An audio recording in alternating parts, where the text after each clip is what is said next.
Olá, sou William Cândido e este é mais um Hora do Trampo, podcast sobre a história do trabalho e dos trabalhadores ao longo de nossa história. Podcast esse produzido dentro do Departamento de História da URGS. E eu sou Sofia Konzen e hoje nós vamos falar de trabalho durante o Estado Novo. O trabalhador brasileiro possui hoje o seu Código de Direitos, a sua Carta de Emancipação Econômica. E quem não reconhece essa voz tão característica, né? Pois é o então presidente Getúlio Dornelles Vargas, no início de um discurso de 1943, em pleno Estado Novo, período autoritário que se iniciou em 37 e foi até 45. O Estado Novo se iniciou com um golpe, ou melhor dizendo, um autogolpe do Getúlio Vargas que impediu as realizações das eleições já previstas para 38. Ele fechou o Congresso e se manteve governando com poderes ditatoriais até o fim da Segunda Guerra Mundial. Mas por outro lado, esse período também é lembrado pela edição de diversas leis. Leis que naquela época eram chamadas de legislação social. Leis que tratavam sobre direitos dos trabalhadores e trabalhadoras. Sem dúvidas, a mais conhecida dessas legislações é a CLT, ou Consolidação das Leis do Trabalho, promulgada em 43. Isso tudo acontecia num contexto de intenso desenvolvimento industrial, também incentivado pela Segunda Guerra Mundial, e, portanto, de crescimento do número de operários e também de sindicatos. Durante muito tempo, historiadores e cientistas sociais quebraram a cabeça para interpretar essa dualidade estranha entre ditadura e direitos sociais. Como assim o autoritarismo podia conviver com a expansão dos direitos dos trabalhadores? Será que isso não significava a perda, por outro lado, da autonomia desses indivíduos, sem o amplo direito a, por exemplo, greves e mobilizações? No programa de hoje, vamos pensar um pouco sobre quem eram os trabalhadores do Estado Novo e suas relações com as leis trabalhistas, acerca de suas diversidades e seus interesses, e também como havia muitas pessoas que viviam do trabalho que não eram nem um pouco contempladas por essas legislações. Para começar, pedimos ao professor Alisson Dropa, doutor em História pela Unicamp e pesquisador do Centro de Inovação dos Trabalhadores da Argentina, para nos atualizar sobre as novas pesquisas envolvendo a relação entre os trabalhadores e o Estado no Estado Novo. Por muito tempo, os historiadores compreenderam os direitos trabalhistas e a justiça do trabalho como produtos únicos do Estado. Com uma lente redutora, entendiam que o arcabouço judicial teve como finalidade a busca do controle único dos trabalhadores. O Estado Novo, a Justiça do Trabalho, representado na figura de Getúlio Vargas, seria o único responsável pela consolidação da estrutura legal. Nos últimos 20 anos, vimos a ampliação de pesquisas que buscam modificar essa realidade historiográfica, utilizando-se principalmente de uma gama de fontes documentais, entre elas os próprios processos judiciais. Verificou-se que existia outra história em relação a essa estrutura. Nesse sentido, os trabalhadores brasileiros tinham desde o século XIX uma percepção sobre a importância do Estado e do Poder Judiciário, que mesmo estando sob a administração ou controle, como podemos dizer, da classe dominante, manteve certa margem de legitimação da lei. Então a lei e a justiça precisavam, pelo menos aparentemente, expressar uma lógica de justiça. O que não quer dizer que todos os trabalhadores entendiam essa estrutura legal da mesma forma. Como afirma Fernando Teixeira da Silva, para muitos trabalhadores o Poder Judiciário era um espaço legítimo de reconhecimento, de criação e ampliação de direitos, mas para outros trabalhadores continuava sendo uma fraude. Focando novamente, então, nesse período anterior a 1930, os historiadores descobriram algo muito mais plural. Principalmente, a gente pode resumir, descobriram que, ao contrário de uma outorga, de uma nova estrutura jurídica, judicial, o Estado Novo, na verdade, consolidou uma visão que já vinha sendo discutida ao longo dos anos 20 e 30, da necessidade do estabelecimento dos direitos trabalhistas e de uma estrutura que fosse capaz de julgar as demandas dos trabalhadores de forma mais equânime, né? Essa preocupação com os direitos, ela começa com o Estado Novo ou ela já vinha de antes? Outra descoberta é que os trabalhadores reivindicavam e conseguiam impor a construção de direitos pelo menos desde os anos 1920. E aí a gente tem uma gama de leis restritas a determinadas categorias profissionais que são aprovadas dentro desse período. A gente poderia citar decretos, lei relativa a férias. Nós podemos citar um exemplo clássico que é a lei Eloy Chaves, né, que na prática instituiu as primeiras caixas de aposentadoria e pensões, em um primeiro momento beneficiando somente a categoria dos ferroviários. É claro que essas leis que foram sendo instituídas na década de 20, na prática muitas delas não eram cumpridas, né? Tanto é que em 1932 se institui a primeira experiência, também anterior ao Estado Novo, né? A primeira experiência de justiça do trabalho, né? Que são as juntas de conciliação e julgamento, que tinham como principal função realmente solucionar, né, as questões relativas ao direito individual, às reclamações individuais dos trabalhadores. E também os chamados conselhos regionais de trabalho, que tinham a função também de julgar as questões relativas ao direito coletivo do trabalho, né? Obrigado, Alisson. Mas, afinal, quem eram esses trabalhadores que lutavam por seus direitos no Estado Novo? Ou, melhor dizendo, trabalhadores e trabalhadoras. Existiam muitas mulheres trabalhando no período do Estado Novo, e elas viviam em situações diferentes dos homens. Geralmente tinham de acumular o trabalho fora de casa com o trabalho doméstico, o cuidado com os filhos também. Para saber mais sobre isso, a gente procurou a professora Tatiane Bartman, mestre pela PUC e doutoranda em História pela URGS, e que pesquisa justamente em processos trabalhistas daquela época, e assim descobrindo dezenas de histórias de operárias.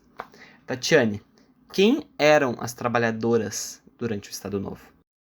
Esse é um questionamento muito bom, muito legal de se fazer, né, para pensar essas trabalhadoras, para pensar essas mulheres nos mundos do trabalho, que lugares elas ocupavam, né, que salários elas recebiam, se recebiam salário, como que eram essas experiências. Esses questionamentos que eu vou tentar trazer alguma resposta ou alguns indícios, né, para responder. Eu tenho buscado essas respostas nos processos trabalhistas, que é a fonte que eu pesquiso atualmente. Então, vou só fazer um comentário sobre o que são esses processos trabalhistas. São ações, são processos que as mulheres, homens e mulheres, né? Mas aqui a gente vai falar um pouquinho mais sobre as mulheres. Então, são processos que elas iniciavam na Justiça do Trabalho, a Justiça do Trabalho que foi criada em 1941, na verdade foi implementada em 1941, né, no Estado Novo, e essas mulheres, elas procuravam, entravam com processos, com reclamações, né, pedindo o pagamento do salário mínimo, pedindo férias, pagamento de férias, e etc. N questões, né, que depois a gente pode falar um pouquinho mais sobre essas reclamações. Mas então essas mulheres, elas buscavam a primeira instância da Justiça do Trabalho, que eram as chamadas Juntas de Conciliação e Julgamento, atualmente seriam as varas trabalhistas, né, e faziam essas reclamações. Então, para iniciar o processo, elas precisavam colocar algumas informações ali no documento, e entre essas informações tinha a função, elas precisavam colocar a função que elas exerciam dentro da empresa ou para o empregador, né, que função que elas tinham. Então, a gente pode tentar responder quem eram as trabalhadoras no período do Estado Novo a partir dessas reclamações iniciais ou a petição inicial que dá início ao processo trabalhista. Trabalhadores do Brasil. Olhando nesse material, nessas fontes, a gente consegue ver que elas ocupavam vários lugares, vários espaços.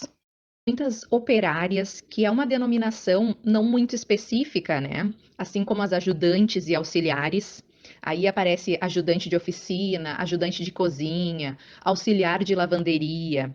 Tem muitas costureiras reivindicando também. Tem um grande número de processos de costureiras. Tem as cozinheiras, as copeiras. Tem manicure, passadeira, balconista, camareira, limpadora, lustradeira, tem algumas domésticas também, tem as garçonetes. E aí queria fazer um comentário breve aqui sobre as garçonetes, que são processos muito interessantes, muito instigantes, porque as garçonetes elas tinham muita instabilidade no trabalho. Elas ficavam pouco tempo, então aparece ali o tempo de trabalho, né, no estabelecimento, e algumas delas não chegavam nem a receber salário, elas ficavam somente com a gorjeta dos clientes. Então, é uma situação extremamente precária de trabalho. Eu não vi nenhum processo ali onde as garçonetes eram contratadas com carteira assinada, né? Uma legislação que já existia na época, que deveria ser cumprida, e elas não tinham carteira assinada, então era um trabalho informal, instável, mal pago, né? Então, essas situações, assim, nos explicam, dão indícios, assim, aonde estavam essas mulheres, né? Quem eram essas trabalhadoras? Eram trabalhadoras extremamente precarizadas. Ampliando um pouquinho a pergunta e pensando nas funções ocupadas pelos homens, a gente consegue perceber uma grande diferença. E entre os homens, muitos deles ocupavam lugares que exigiam uma grande força muscular. Por exemplo, os homens eram muitas vezes carregador de bagagem, carpinteiro, envergador, estivador, foguista, ladrilheiro, lixador, mineiro, pedreiro, serralheiro, soldador. Então, nesses lugares, as mulheres não estavam, né? Geralmente, as mulheres ocupavam lugares funções que eram, a gente pode entender assim como uma extensão de funções domésticas. Os homens também circulam mais frequentemente em postos de chefia, ou funções hierarquicamente superiores, como a função de contramestre, por exemplo. Então, tem um número muito maior de homens ocupando esse lugar, essa categoria dos contramestres, do que mulheres. Tati, conta mais pra gente como eram as vidas dessas mulheres. A vida dessas trabalhadoras não era nada fácil, né, para começar a conversa. Pensando nas experiências delas, e aí vou trazer os casos aqui das trabalhadoras tarefeiras. As tarefeiras eram aquelas que recebiam por tarefa, né, por peças produzidas muitas vezes, e elas, a maioria reclama que não alcançava o salário mínimo. A gente sabe, por pesquisas de outros historiadores, que o salário mínimo ele não era um salário de consumo, ele era um salário de subsistência. Então, ele era realmente o mínimo para se viver. Então, pensem só, se essas trabalhadoras estão reivindicando o pagamento do salário mínimo, isso significa que nem o mínimo elas recebiam. Então, a gente já pode ter uma ideia das experiências delas a partir daí, de como eram as suas vidas, né? Então, as tarefeiras eram as que mais reclamavam sobre o pagamento do salário mínimo. E entre essas tarefeiras, vou trazer alguns exemplos aqui. A gente tem o caso da Tomásia da Rosa. Essa trabalhadora reivindicava contra a tinturaria paulista, e ela entrou com o processo em junho de 1944, para a gente se situar um pouquinho no tempo. Ela pedia o pagamento do salário mínimo e dizia assim, ó, que o empregador considerava como dia normal de trabalho às 15h40, 20 peças prontas, descontando do salário diário as que faltavam para inteirar esse número. Então, nesse horário, se às 15h40 não tivesse 20 peças, o que faltava para completar o número era descontado do salário. Então, isso é o que ela relata naquela reclamação inicial, é a reivindicação que ela está fazendo. Tem outro caso da Delurdes de Giórgio, que ela era trabalhadora menor de idade e ela entra na Justiça do Trabalho reclamando também o pagamento do salário mínimo, dizendo que quando ela se tornou maior, né, quando ela ganhou a maioridade, ela passou a ser tarefeira. Aí o empregador decidiu que a forma de pagamento dela iria mudar. E aí ela começou a receber por tarefa, por peça produzida. E aí ela disse que a partir de então ela não conseguiu mais alcançar o salário mínimo, então entrava na justiça também pedindo isso. Então a gente consegue ver assim as formas, né, de contratação, as formas de pagamento dessas trabalhadoras. Tudo isso interfere, impacta diretamente nas vidas que elas levavam. Outro caso muito interessante é da Celina Araújo Fagundes, que trabalhava há 4 anos no matadouro de aves. E ela dizia que o trabalho dela era no preparo da galinha para venda. Então, ela tirava as aves do galinheiro, ela matava, depenava, limpava essas aves e ela recebia 12 centavos por galinha preparada. Ela entra com processo também na Justiça do Trabalho, também pedindo o pagamento do salário mínimo e diz que por semana ela recebia 20 cruzeiros. Se a gente fizer um cálculo rápido, a gente consegue ver que a partir do que ela alegava, né? Mas a gente consegue ter uma ideia de que ela matava e depenava 166 galinhas por semana, ou seja, 33 galinhas por dia, e mesmo assim não chegava ao mínimo diário. Trabalhadores do Brasil. E outra questão que destacaria também é que para a Justiça do Trabalho e para a sociedade de modo geral, essas mulheres, elas, antes de serem vistas como trabalhadoras, elas ainda estavam muito atreladas à esfera familiar. Então, antes de serem vistas como trabalhadoras, elas eram mães, elas eram esposas. Isso a gente percebe também em alguns processos trabalhistas, onde as mulheres, onde os juízes acabavam julgando alguns processos e dizendo que a trabalhadora não poderia sair depois das 18 horas, porque ela ia pegar noite no caminho de retorno para casa, e aí estaria vulnerável. E dizia que a Justiça do Trabalho tinha, entre os seus preceitos, seus objetivos, também proteger a vida dessas mulheres. Então, nessas falas, na própria proibição também do trabalho noturno da mulher, que é uma proibição feita a partir de um decreto de 1932, e que depois na CLT também se manteve essa proibição. Então, tudo isso contribui para a gente perceber que as mulheres, elas continuavam sendo vistas, antes de serem trabalhadoras, como esposas, como mães, como ou futuras mães, né? Aquelas que precisavam ser protegidas também. Então, não existia uma visão de autonomia dessas mulheres. O que essas mulheres reivindicavam na justiça?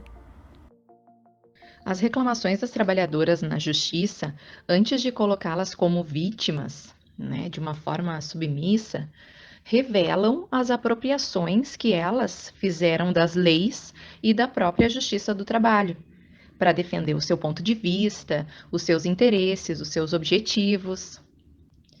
E, nesse sentido, analisar as experiências reivindicatórias apontam para as necessidades e também para as motivações das mulheres pobres e trabalhadoras. Entre essas necessidades, eu destacaria a assinatura da carteira profissional. Entre as mulheres, o número de reclamações nesse sentido é maior do que dos homens. E daí isso já revela muitas coisas, né? Isso já é um indício de que provavelmente grande parte das mulheres, das trabalhadoras, estavam na informalidade, sem a carteira assinada e sem garantia de qualquer outro direito. Trabalhadores do Brasil.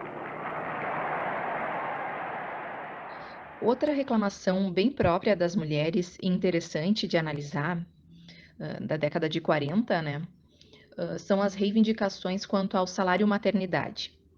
O decreto de 32, que eu já citei, regulamentava algumas semanas de afastamento ali remunerado do trabalho, e a CLT, em 1943, vai estabelecer 6 semanas antes e 6 semanas depois do parto como período de licença remunerada. E também constava na CLT que as mulheres grávidas não deveriam ter o contrato rescindido em função da gravidez. A gravidez não seria, então, motivo de justa causa, né? Isso não seria justificativa para mandar a trabalhadora embora.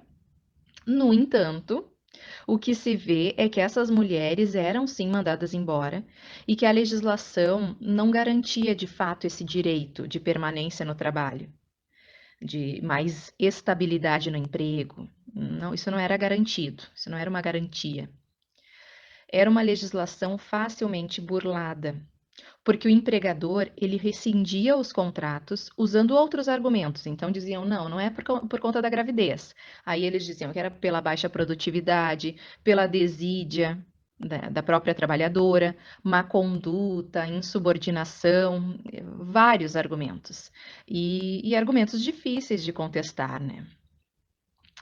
Então, as justificativas eram muitas, e assim as mulheres se encontravam muitas vezes grávidas e desempregadas. E diante de todas essas situações, a Justiça do Trabalho era um lugar onde elas poderiam apresentar suas reivindicações, e como eu já comentei, elas souberam usar esses instrumentos, né, a lei e a justiça, a seu favor. A legislação, assim, era utilizada conscientemente pelas trabalhadoras e pelos trabalhadores na reivindicação de direitos, que por diversas vezes não eram garantidos na prática. Entretanto, nem todos os trabalhos eram amparados na chamada legislação social. O doutorando em História pela URGS, Vinícius Reis Forini, estudou justamente os não contemplados pela lei trabalhista. Vinícius, quem eram os trabalhadores da Doca das Frutas em Porto Alegre na época do Estado Novo? Na década de 1940, estavam surgindo em diferentes pontos da capital aglomerados de casas que eram construídos de maneira bastante precária, sem uma infraestrutura básica para moradia e erguidos muitas vezes em áreas tidas como irregulares.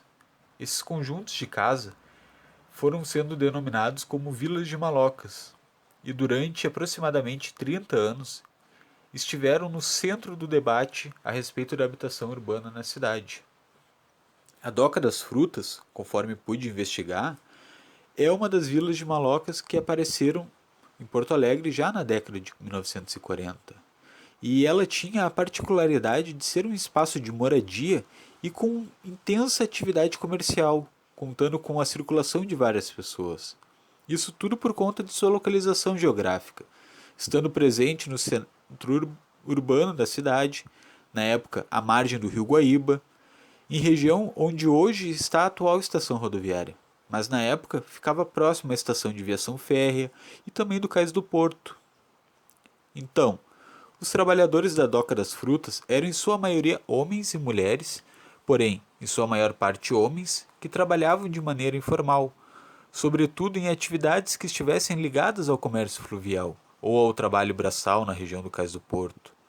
Entretanto, eles tinham atividades diversas, podiam ser trabalhadores do comércio, militares, marítimos, jornaleiros, operários, ou trabalharem na construção civil. Porém, uma parte significativa desses trabalhadores, na Doca das Frutas, eram classificados como vadios, e conforme a documentação policial declarava, eles viviam de biscates e moravam em malocas na própria Doca das Frutas. Possivelmente, se formos pensar um trabalhador da Doca das Frutas, estaríamos pensando em alguém que estava vindo do interior do estado e acabou fixando residência na própria vila, na própria Doca das Frutas, e ali praticava suas atividades profissionais. E Vinícius, esses trabalhadores detinham algum direito trabalhista? Como que eles aparecem nas documentações dessa época? É uma espécie de lugar comum na historiografia pensar na história dos trabalhadores e trabalhadoras no século XX através da experiência de pessoas sindicalizadas ou de trabalhadores atuantes do movimento operário. Porém, as experiências de trabalhadores são muito diversas. E o que observo é a existência de um segmento social que não estava contemplado pela legislação trabalhista de Vargas.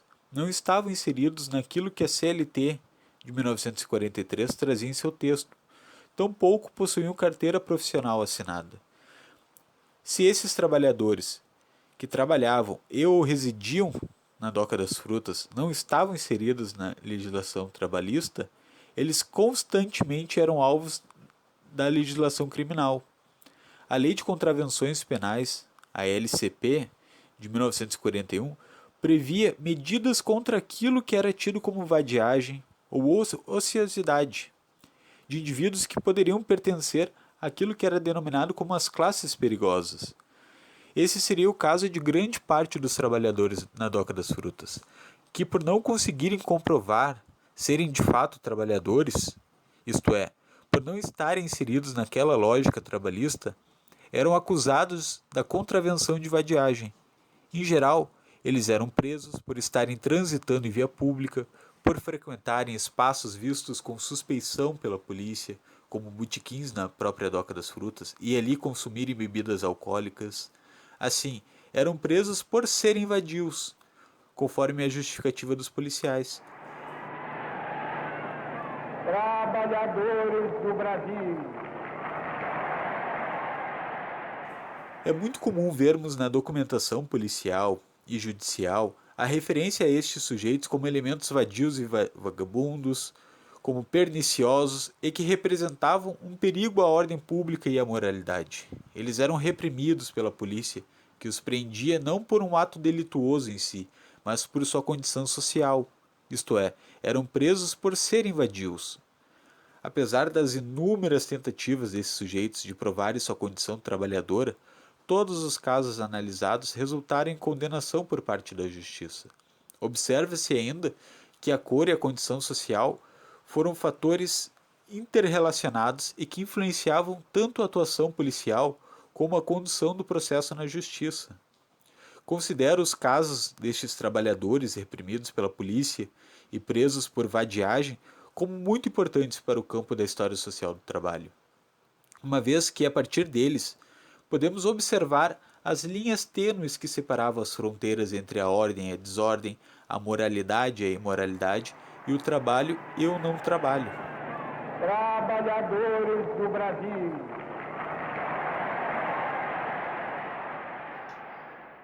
Para além da figura rotineiramente retratada desse período, o operário na fábrica, o Estado Novo possui inúmeras experiências de trabalhadoras e trabalhadores que, em suas funções, detinham direitos e os reivindicavam através da justiça. Mas, ao mesmo tempo, outros trabalhadores não possuíam nada garantido legalmente, vivenciando a informalidade, sendo assim estigmatizados como vadios e desordeiros. Nesse episódio, então, tentamos conversar um pouco sobre a diversidade de trabalhadores durante esse período e como vivenciar as mudanças legais e sociais no conturbado anos 40. Agradecemos muito o Alisson, a Tatiane e o Vinícius por suas contribuições. E assim termina mais um Hora do Trampo. Obrigado por escutarem até aqui e até mais. Até a próxima, gente!